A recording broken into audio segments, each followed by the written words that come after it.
इस ट्रेन को जोड़कर के बिहार में अब 13 वंदे भारत ट्रेन जो है वो चल रही है। और इसके साथ ही आपको ये भी बता दें कि इस ट्रेन में एसी कोच, ऑटोमेटिक दरवाजे, bio toilets, GPS information system, on board catering, wifi और सीसीटीवी सुरक्षा जैसी सुविधाएं जो हैं वो यात्रियों को मिलेगी। तो कहीं ना कहीं बिहार और यूपी के आर्थिक और सामाजिक विकास को रफ्तार देने के लिए और क्षेत्रीय कनेक्टिविटी को बढ़ाने के लिए ये वंदे भारत ट्रेन जो है वो अब यहाँ पाटलिपुत्र स्टेशन पर चलेगी, जो कि अब ये गोरखपुर स्टेशन को भी जो है वो जोड़ रही है। और साथ ही वैशाली, मुजफ्फरपुर, पूर्वी चंपारण, पश्चिमी चंपारण, कुशीनगर और गोरखपुर जैसे जिलों को जोड़ने का ये काम जो है वो ये नए वंदे भारत चलेगी। और व्यापार, पर्यटन, रोजगार और शिक्षा, स्वास्थ्य के जो सेवाएं हैं उसको आम लोगों तक उसकी पहुंच जो है वो बेहतर होगी। और मेक इन इंडिया पहल के तहत ये वंदे भारत जो है वो नई बन करके तैयार है। और साथ ही आपको ये भी बता दें कि जिस तरीके ये जिस रीजन में ये वंदे भारत ट्रेन चलेगी, इस रीजन में पहले से ही ट्रेनों का जो अभाव है वो महसूस किया जा रहा था। और लोगों की मांग थी कि ट्रेन कनेक्टिविटी को और ज़्यादा बढ़ाया जाए। और उसी दिशा में, उसी कड़ी में ये एक महत्वपूर्ण ट्रेन जो है वो इस रीजन को जो है वो मानी जा रही है, जिसको प्रधानमंत्री हरी झंडी दिखाकर रवाना करेंगे। Yes sir. कितनी ज़रूरत थी इस इलाके में इस ट्रेन की? इसकी बेहद ज़रूरत है और हम बेहद खुश हैं कि हमें ये सौभाग्य मिला यहाँ आने का। और ये बहुत अच्छे, बिहार के लिए बहुत अच्छा है। कुछ बच्चियाँ भी हैं, आप लोगों को बुलाया गया इस ट्रेन में, नई ट्रेन में आप लोग भी सफ़र करेंगे? Yes sir. कितनी ज़रूरत थी इस ट्रेन की इस इलाके में? बहुत ज़्यादा। आप लोग यही इसी लोकल के ही रहने वाले हैं? हाँ कितनी ज़रूरत थी ट्रेन की? अब बेहतर हाँ होगा? हाँ, आप बताएं। हाँ। क्या महसूस हो रहा है? बहुत अच्छा लग रहा है कि हमारे बिहार में भी आया है ये ट्रेन। आप बताइए क्या महसूस हो रहा है अभी? अच्छा महसूस हो रहा है। Yes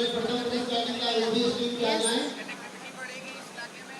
yes sir. तो देखिए यहाँ पर ये स्कूली बच्चे हैं जिनको इस उद्घाटन के मौके पर जो है वो बुलाया गया है। और इन बच्चों को वंदे भारत ट्रेन में जो है वो सफ़र कराया जाएगा। कुछ महिलाएं भी हैं। मैम, आप लोगों को कितनी ज़रूरत थी इस इलाके में इस नई ट्रेन की? जरूरत तो थी ट्रेन, यहाँ पे जितनी भी ट्रेन जाती थी वैसे भी बहुत ही भीड़, यहाँ पे पॉपुलेशन ज़्यादा है तो भीड़ बहुत ही रहती थी।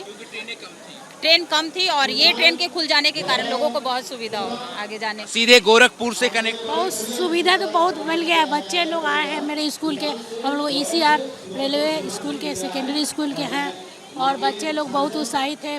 कुछ प्रोग्राम किया गया था, कंपटीशन, ऐसे और भाषण प्रतियोगिता, बच्चे प्राइज भी मिल रहे हैं रेल मंत्रालय की तरफ से। मैम, आप बताएं कितनी ज़रूरत थी इस रीजन में इस नई वंदे भारत? गोरखपुर के लिए डायरेक्ट कोई अच्छी ट्रेन नहीं थी। अत्याधुनिक सुविधाओं से लैस एक अच्छी ट्रेन का उद्घाटन हो रहा है। हम लोग बहुत खुश हैं इसके लिए। हाँ, पहले जो ट्रेन थी वो नॉर्मल ट्रेन थी, लेकिन अब लोग ज़्यादा सुविधा पसंद करते हैं, तो एक सुविधा से संपन्न ट्रेन जाएगी तो अच्छा लगेगा, यात्रियों को सुविधा भी होगी। हाँ हाँ, सारी सुविधा है इसमें। एक नई तकनीक वाली ट्रेन जाएगी तो अच्छा रहेगा यात्रियों को। जी जी जी। हाँ, एक सिंपल ट्रेन जाती थी इधर से, हाँ, वो लगता है पैसेंजर या, लेकिन अब अच्छी ट्रेन जाएगी तो सब यात्रियों को सुविधा होगी। यात्रियों की सुविधा के लिए ही ट्रेन तो है।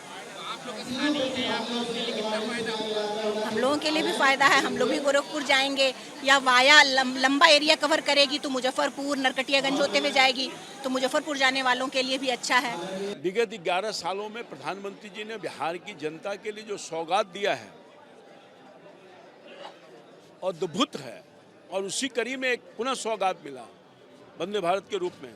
अब विपक्ष के पास कुछ भी नहीं है, वो हताशा और निराशा में कोई सवाल कर रहे हैं। जो सवाल कर रहे हैं खुद जवाब मांग लें अपने आप से। उनको भी तो शासन मिला था, उनके दोस्त कांग्रेस पार्टी के जिनके गोद में बैठे हुए हैं उनको भी तो टाइम मिला था। क्या दिया बिहार को?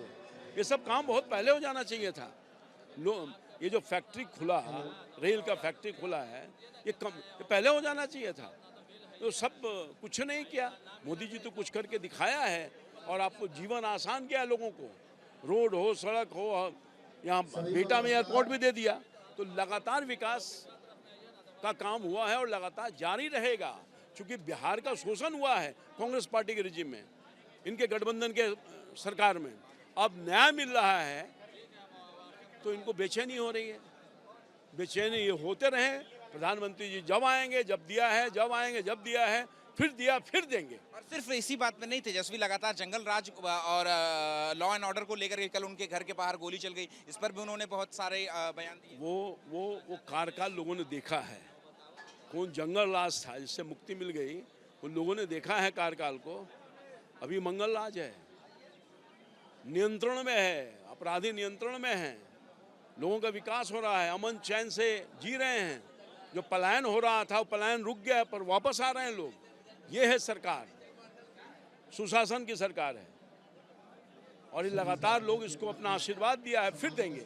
एक आखिरी सवाल है मेरा, तेज प्रताप यादव ने कल एबीपी न्यूज से बात की और उसमें कहा कि जो साजिश करता है उनको बेनकाब करेंगे और चुनाव लड़ने की भी इच्छा जताई है। अब उन लोग अपना, उनका पारिवारिक मामला है, वो कुछ कर ले, मैं उस लेकिन पर आप उस पार्टी का हिस्सा रहे हैं, करीब से जानते हैं, क्या मैं जानता हूँ मगर टिप्पणी नहीं करूँगा। ठीक है, शुक्रिया बात करने के लिए।